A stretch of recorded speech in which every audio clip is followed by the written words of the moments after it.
Hello everyone, all my queers. So today I am doing a story time over my life and just a little bit of what has been happening over the past couple of days and keeping you guys all up to date because it has been crazy, like absolutely crazy. So, first off, what's been happening is I asked my friends to prom. What happened was that it took a lot of work to actually get everything together and get all those people in that room and all those canvases up so it would work out just right. And then there was a lot of replanning and whatnot, and it was highly stressful, but I was able to get it done and get through it just great, so I'm glad. And prom is actually April 23rd, so I'm looking forward to it. Slightly nervous, but looking forward to it.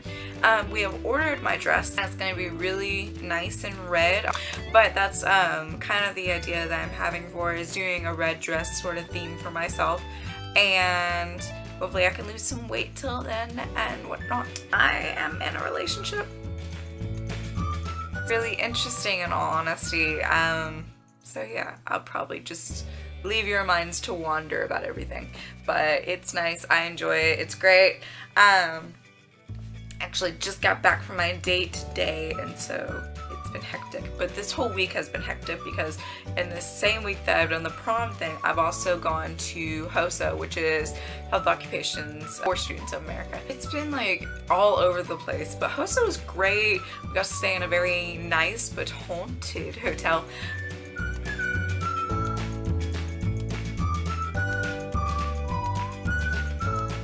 I'm sorry that I didn't get to film much, but it was really great, and I got a little bit of footage, as you guys probably saw, with the swimming pool. If not, it will be inserted right now. So I am out here swimming in the rain because I'm a weird faggot, but look, we're both out here and it's pouring outside and the pool water is warmer than the actual rain, so this is where we're at right now. But we're actually out at a hotel hanging out, about to go to a conference and do a bunch of fun stuff, so I will see you guys later, but do enjoy my craziness.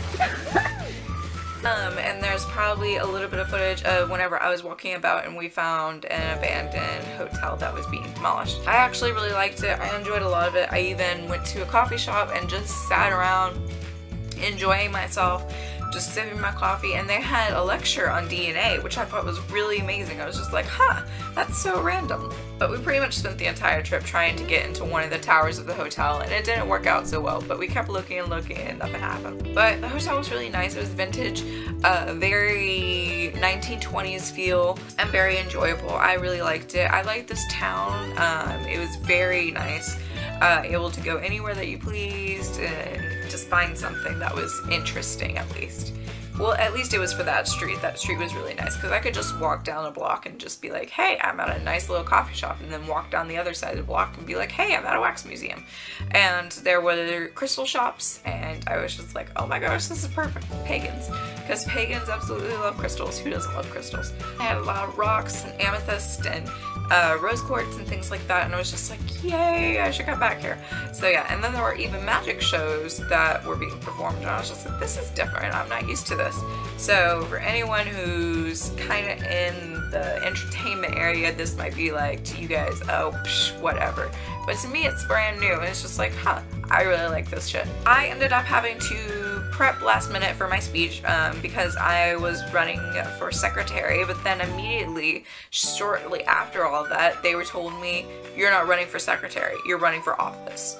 I was just like, okay, I have to completely re-edit my speech. So I went back and re-edited my speech, and then I had to actually put it onto note cards because you can't have your actual speech up there. So I was panicking about that. I made dozens and tons of flyers. There were over 200 flyers. Half of them were in color, half of them were in black and white. I was passing them out, trying to be like, hey, vote for me, you know, I can help everybody out and things like that, and, you know, support our schools. So I was passing them out all over the place. My feet were hurting and killing me, and I was wearing this really pretty blue dress. But eventually, in time, whenever it finally came down to us actually giving the speech, I was really surprised to find out that I'm one of the best people who actually did this speech. Sadly, I didn't win. I talked to some of the people, and they said that it might have been because I was in formal dress wear and I wasn't in business attire, quote unquote. I'll most likely be posting the video of my speech and it was actually a really good speech. I was happy with it. I'm happy with how it turned out. It didn't have a lot of ums and ands. I was a little bit panicky, and at one point I noticed that I was not breathing, and that was just like, hey, you need to freaking breathe in order to actually make through this before you pass out. So I tried to keep my breathing and keep my composure, but I'm actually really glad because we still had a lot of people from my school who still made office, and it was really great because, you know what, it's not here about me. It's not that. It's about our school. It's about our school getting the recognition that it deserves, because the more that we get recognized, the more that we have the ability to keep on pushing people. And as nice as it is to get like a medallion or be in office or anything, it's still good to go out there and represent your school. And not to mention, this is only my junior year. I have next year that I can go to too. And so that's what I'm planning on doing. I'm planning on trying to run again, and if I fail, it happens. But there's no harm in trying, and that's the biggest thing. I talked about cardiology and how I was an FBLA, but I could probably bring up more things that inspire me and also connect to people's heart. And I think that would help out a lot too, instead of being so impersonal. We have 3 other groups going to nationals, which will be really exciting, and they're going to go to Nashville, Tennessee, and it's going to be hosted there, and hopefully we'll actually do really good there, and so I'm looking forward to that as well. I personally won't be going because, you know, only national people go to nationals, so yeah, but I'm still happy. And some of my close colleagues have actually worked out really well for them, and they got medallions and things like that, and I'm just like, yay. So that's what happened. After all that, we also got to spend a little bit of time in the pool. As you guys might have seen, I actually spent some time in the pool while it was raining, and I spent a little bit of time in the hot tub, and also tending to my poor wounded knee, because I don't know about you guys, but I know that my knee hurts. So I don't know if I told you guys about this, but right after, well actually right before I was about to ask Courtney and Alexis to prom, I fell in those heels and scraped my knee up. And so while I was asking them, I was bleeding out through my knee, so it was really interesting. But yes, I tried to tend to it with hot pool, and it worked out well. And it was a little frustrating because my clothes kept on getting wet, and I'm like, oh my gosh, I should have packed better. So that's probably what I'll do next time I go to HOSA, is pack better. But yes.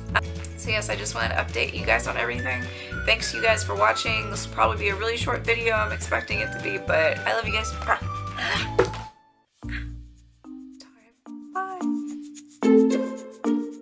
Surgical technology, and it just kept on evolving throughout the years. And eventually, by one point, I wanted to be a cardiologist, and that's why I aspire to be today. And the reason for that is that I don't want to be the technician who's just sitting on the sidelines not saving people. I want to be the actual surgeon, the person who's actually taking the lead. And that's what I think HOSA is kind of helping me do, is taking the lead throughout my life. And through the medical academy, I've discovered the dream of being that kind of person. Like, much of my aspirations for the future, I actually intend to grab life by the horns and actually save those and give them a better quality of life. That's why I'm here today. And I'm here before you today to do just that, and to take hold of an opportunity to actually make a difference in everything. I want to better myself while working with the group and, you know, work with everyone who's also like-minded students. As a previous officer of FBLA for District 5, it would be a great honor to represent all of you here today and actually work as a team together and help improve the future of professional health leaders of America, all through HOSA.